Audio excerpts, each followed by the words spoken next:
Okay po, so may rodon dun Under na yan, siyempre. Yun Okay, so MIUI 125. Bigla na lang tumirik. Shoutout, Pogi. Okay, tagasan, Valentino.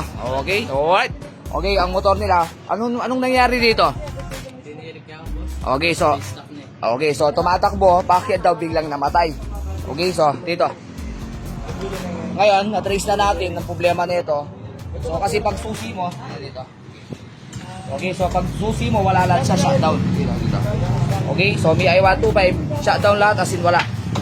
So, punta tayo dito sa battery. So, check natin ang battery. Pulo ba to? Hindi.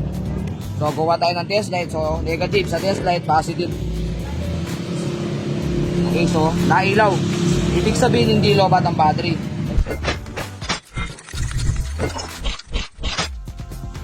Tailing works. Like and share. So, ngayon, dito tayo sa fuse. Check natin ang fuse. Kung busted na pa, o putulo, hindi. Okay? So, dahil positive ang hanap natin, yung test light dapat nasa negative. Testingin natin. Both side dapat to may supply. May supply, okay? So, goods. Goods ang battery, buwang fuse. Alright? So, bakit pagdating dito, shutdown? So, malamang sa malamang, may naputol na wire dito. Yung accessories nito, yung positive, papunta sa susian, dictation switch, putol yun. Pwedeng putol dito yun, pwedeng sira ang susi dito, pwedeng nabunot ang socket dito. Okay, so, baklasin natin. So, dito muna tayo sa basic, tanggalin to. Tignan natin yung linya ng ignition switch, baka putol, o baklasin muna dito. Okay, so, kalas-kalas muna to mga idol. So, may dalawang bolt dyan, tsaka dalawa dito, para matanggal natin tong side niya to. Para makuha natin yung linya ng ignition switch, nandito yan, dalawa. Pure black at saka pure pure red at saka pure brown. Okay, baklasin ko. Alright. So yung wire nito mga idol nasa ilalim. Check natin.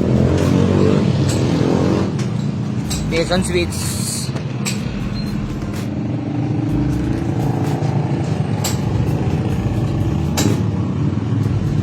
Once na hindi naman nakabunot dito, doon natin hahanapin sa ilalim. Baklasin ko muna mga idol.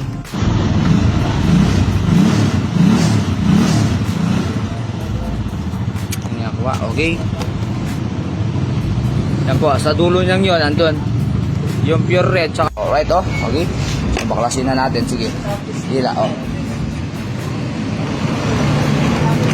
Okay po, so mahirap natin kuhanin yung wire sakit para matrace. So kailangan baklasin na. Dito nga susunod. Punas kamay. Okay na mga idol, naborless na po.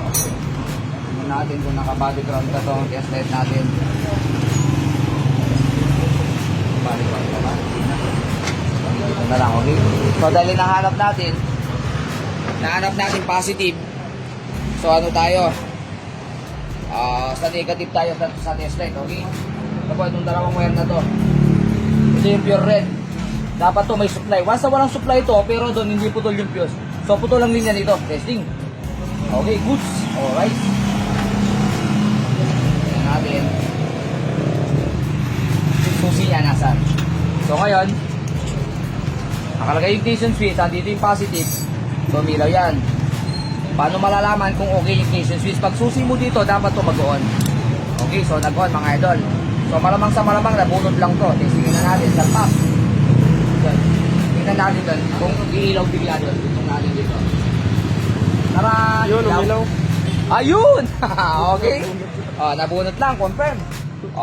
Bunutin natin. Sige, namatay dito mga idol. Pag bunot ko, ayan dito, pagkita mo. Okay, so salpak natin ulit.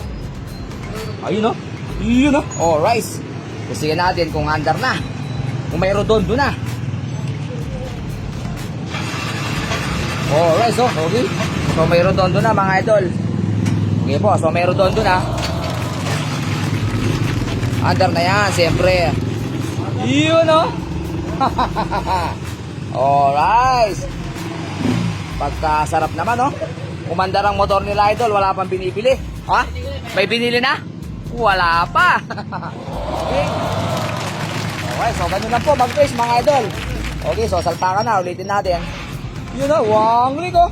Isa pa. Yun na, wanglik oh. Alright. Okay, so ganun lang po. Okay, so ganun lang po. Napaka-basic mga idol. Ganun lang po mag-trace ha. Once biglang pagsusi mo, wala lahat. Okay, so daily works po. Daily scaring.